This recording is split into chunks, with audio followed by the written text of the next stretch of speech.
topic. 2 years since I stood on this stage, and it has been life-changing for all of us in so many ways. I feel like the last 24 months were really pivotal for me for 101 really deeply, intensely personal reasons. But as a community, we've never gone 2 years without being together. And so the fact that we are all here today in one room and you're mine, that feels really, really special. So thank you, of all the rooms that you could have come to today, thank you for coming into mine. So let's get the whole COVID thing out of the way. COVID is a thing. We've all talked about it. We've all heard about it. There are going to be things that you're going to see in the presentation, and some of you may be like, that's not really great with COVID. I get it. But this is where we are. So please know that nobody was intentionally infected during the making of this presentation or any weddings that I have produced in the last 2 years. But I did want to make sure that, you know, in a very kind and gentle way, that I acknowledge the fact that COVID is real, that a lot of us have been affected by it, that we have family members and friends that we've lost, and that it did not escape me when I was going through the trend report and the big reveal of what it is that we have coming. Now, what we have coming in terms of newness, we've got extreme sizing happening in terms of weddings. You don't see a whole lot in the middle anymore. We see people hosting really small, tiny, intimate weddings. This event was for 30 people. We see them going even smaller, 12 people. Not small on detail, not small on the level of formality, but small in terms of guest count. But on the other side, I have 3 clients right now that are currently planning events for 250 to 325 people.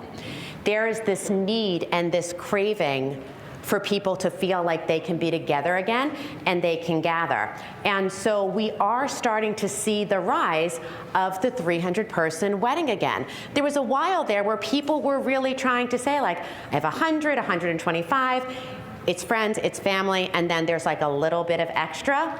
It's not anymore. It's, this is my core, or I'm doing everybody, because we just need an excuse to party. Now, once we get them inside, what are we being inspired by? For 2 years, we have been landlocked, stuck in our houses, buying things on the internet and falling in love with interior design all over again.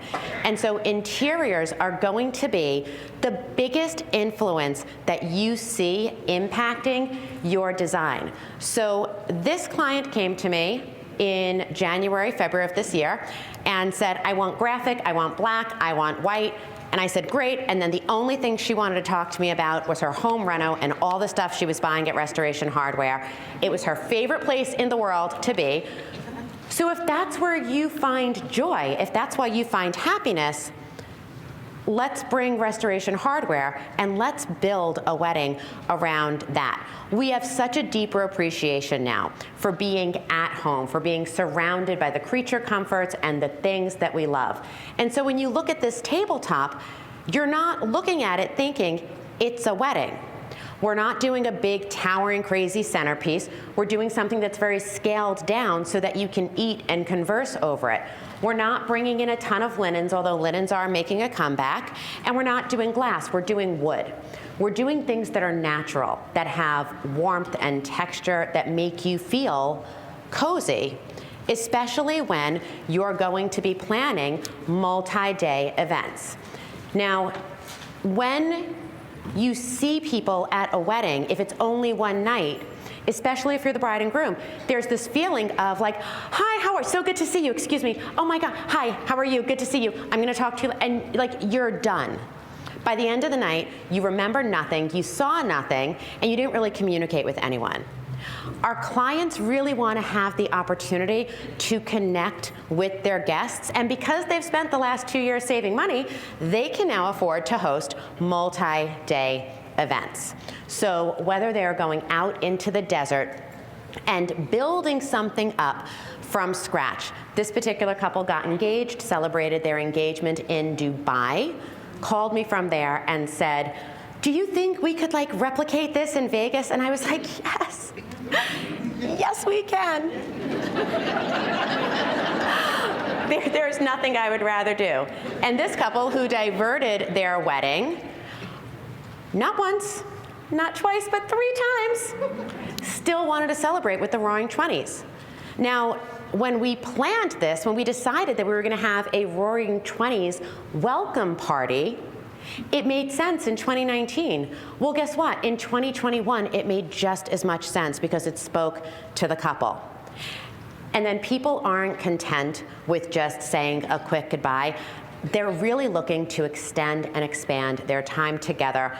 Plan to see a lot of Sunday brunches, Sunday breakfasts, and even tours just up and down, whether it's the Strip, if you live in a town where there's a pub crawl, if you have a historical site. People really want to be immersed in the flavor of the place that they are. We have a lot of at-home weddings coming up. Now, regardless of where you stand in terms of COVID, the reality is that so many of our clients, so many of our couples, and so many of their family members continue to be impacted, whether it's because of medical or pre-existing conditions. Some people just want to be extra safe. And so we do see a lot of people planning weddings in their home. How many people remember the Steve Martin movie with Franck? When he's like, oh, it's an at-home wedding, and the dad is sitting there thinking like this is so much easier, and it's not.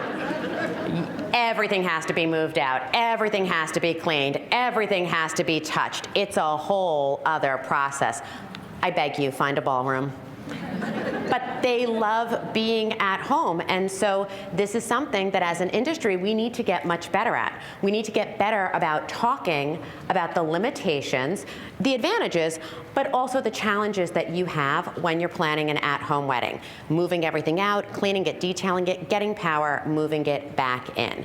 And for people who don't want that, we still have a lot of outdoor weddings. Now, this wedding was not done by me, it was a split.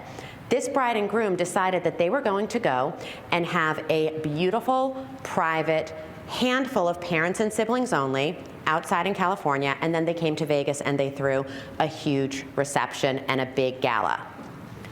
But people are continuing to venture to the outdoors, and they want it to feel special. They're not looking for mason jars and rustic, and nobody's looking for burlap anymore.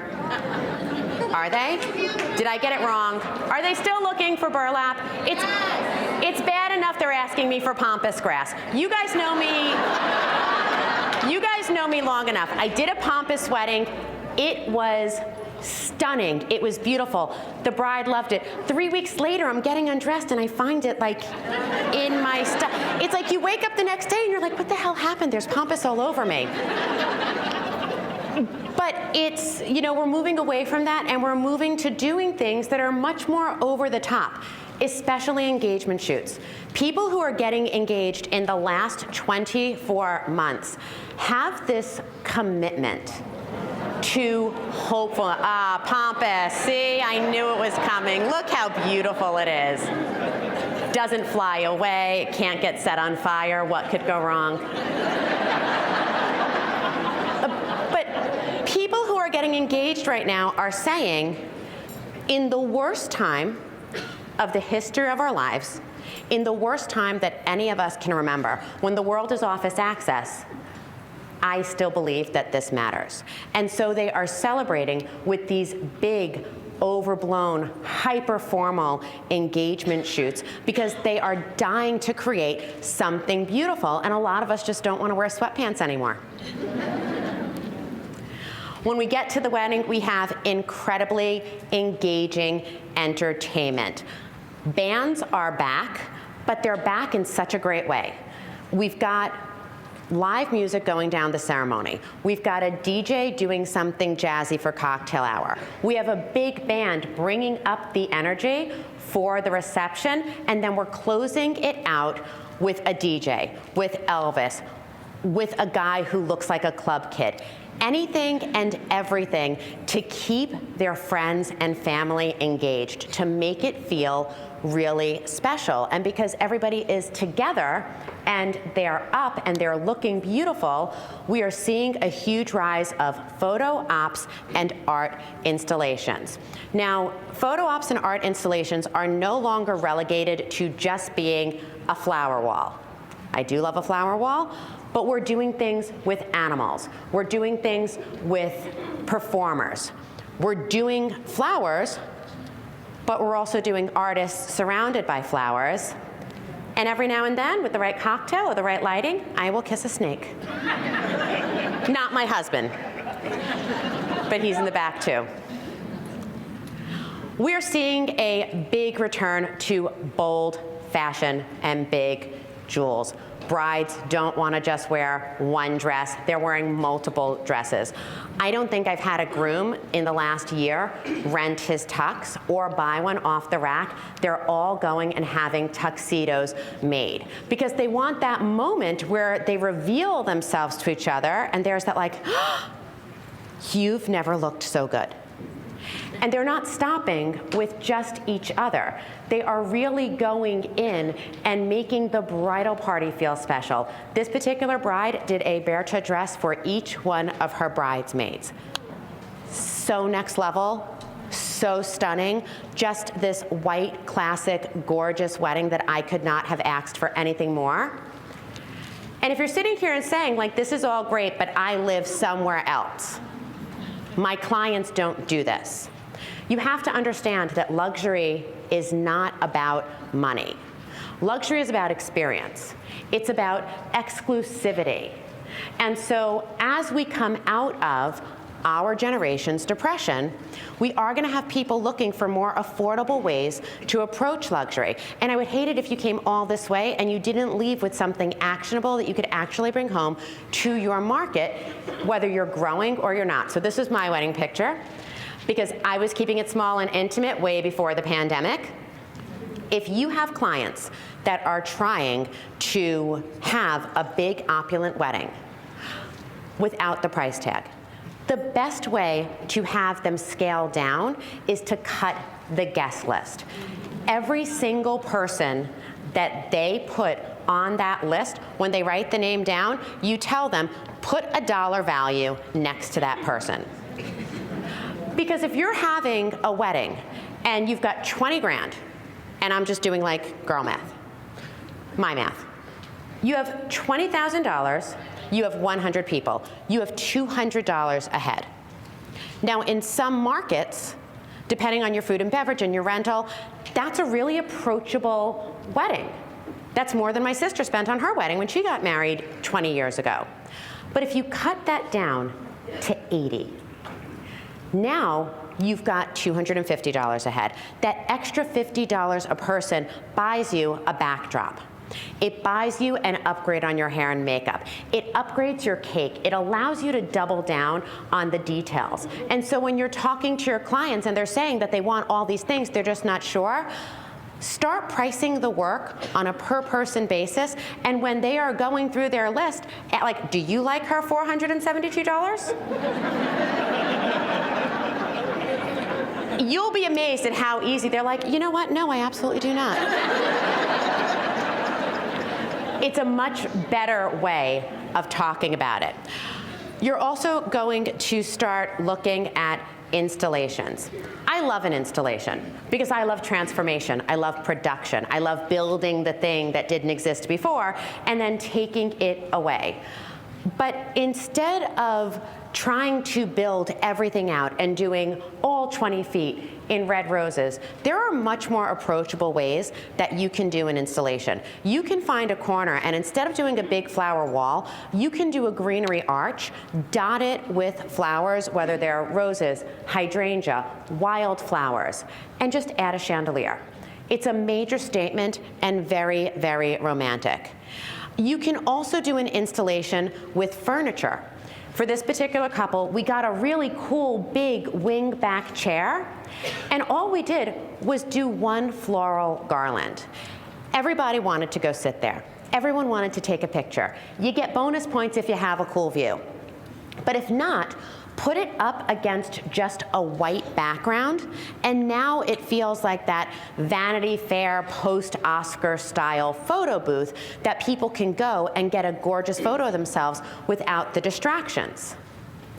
You can do balloons. I know they've been around for a while now, but if you mix in balloons and florals, you get such a great, fantastic impact. You're able to mix both things. Balloons come in a million colors, a million sizes. People still really love them. And when all else fails, find an existing spot.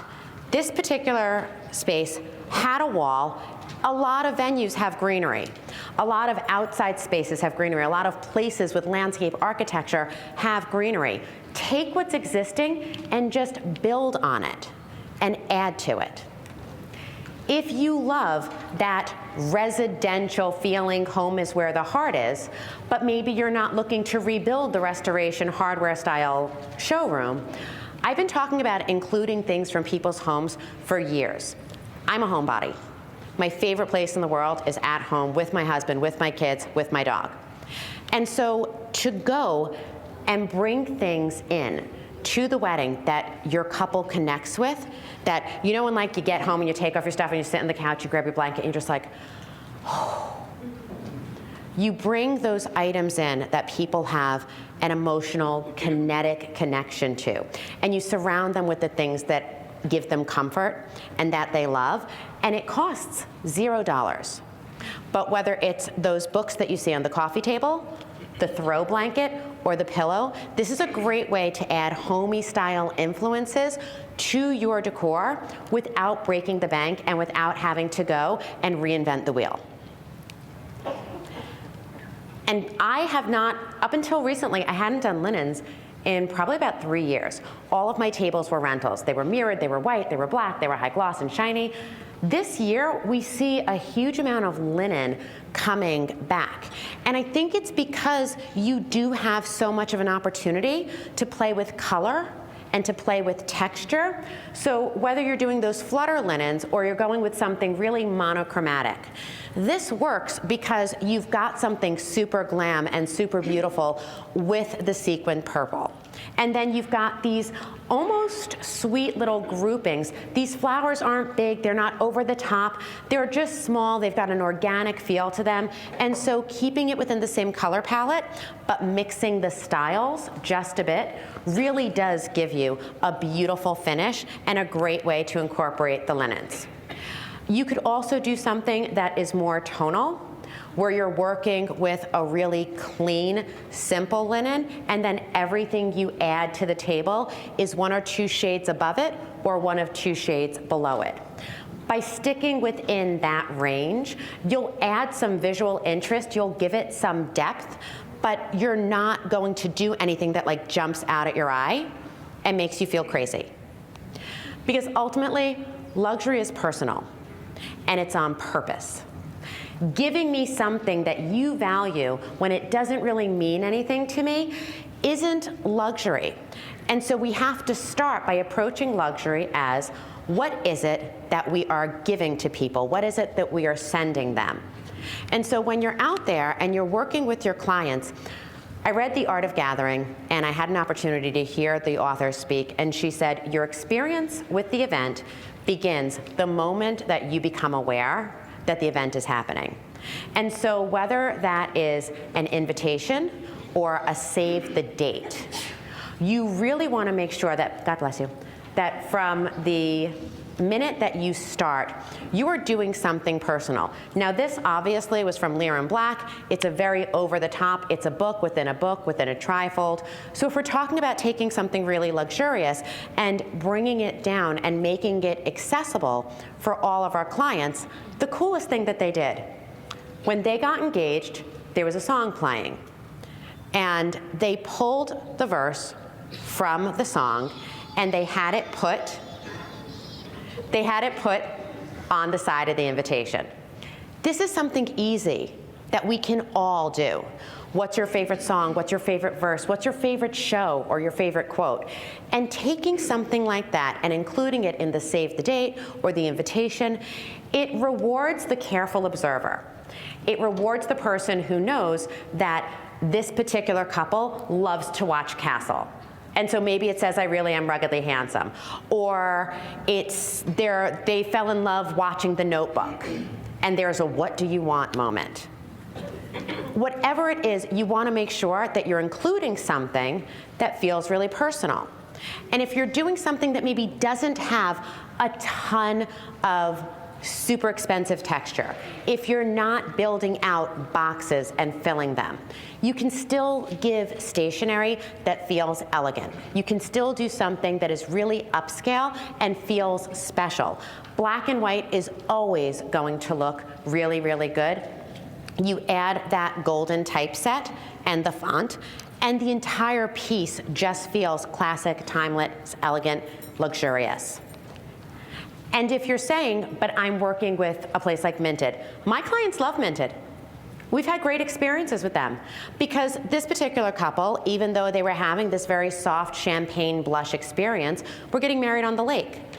They wanted the invitation to kind of evoke the sea and the water and the sky and the lights, but doing something that was just a square card felt like what we'd seen before. And so with Minted, we were able to change the shape slightly. We were able to create a curve. Because luxury is in each detail that you bring into the wedding. Now, sadly, I didn't say that one. That was Givenchy.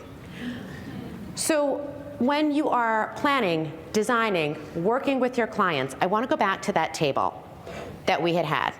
And I want to take a look and say, how many individual details do you see in this picture? Because every time you have an opportunity to make a decision that matters. If you just turn around and go, it doesn't matter, then what are we here for? So you have to pick a chair. You have to pick a linen. You have to pick a charger. We did a gold charger. They could have done silver. They could have done beaded. They could have done color. They could have done ceramics. We needed to pick the gray plate on top. Do we add a plate? Do we not? We've got napkins, silverware, menus. You have to decide if you're going to use in-house glasses or custom glasses. We pre-poured champagne. In the back, we've got table runners. We've got a rose at each and every place setting. We've been talking for 30 seconds, and we have 13 different details that are already visible in this picture, and that's without even looking up to see what we did in the sky. So every detail that you're able to bring in to your client's experience is something that can personalize it. And every time you're able to speak to somebody's personality, that's luxury. That's what takes you to the next level. And so we are going to see a tremendous amount of effort and a tremendous amount of time and attention being paid to personalizing things. Each guest having not just an escort card that gets them to the table, but a place card, something with their name on it, something that they can keep. We are seeing all the pandemic things, the pandemic pets, the pandemic babies. I had one of those too. He's a bulldog, and I love him. But we've got multiple fashion moments. We've got personalized everything. We have multi-course meals. Why are people suddenly serving 4- and 5-course meals? Because not everybody is comfortable getting up and dancing. And so now you create a community around the table. Some cities still require that you have a mask on when you're not eating. And so if you prolong the dining experience, your guests can be maskless for longer. We've got all sorts of gifting, favors, big, huge desserts, and for you, as pros, tons and tons of technology. How many people saw the notice that Instagram is no longer a photo sharing platform? Did you guys see that? Instagram has come out and said that they are moving away from photo sharing and that they are doubling down on video. So stories, reels, IGTV. Video is the most interactive, the most highly coveted piece of content that we are as an industry are putting out because that's what is entertaining to our clients. I can lie, I can Photoshop, I can filter a photo. It's much harder to do that on video. And so not only are we out there producing video, our clients want videos produced for them. So let's see, we did not have a chance to do a sound check on this, but let's see if you can get this. So I took this little video of my bride and groom seeing each other the first time. I took some video of her getting her photo taken between her dress. Steven on the camera, right?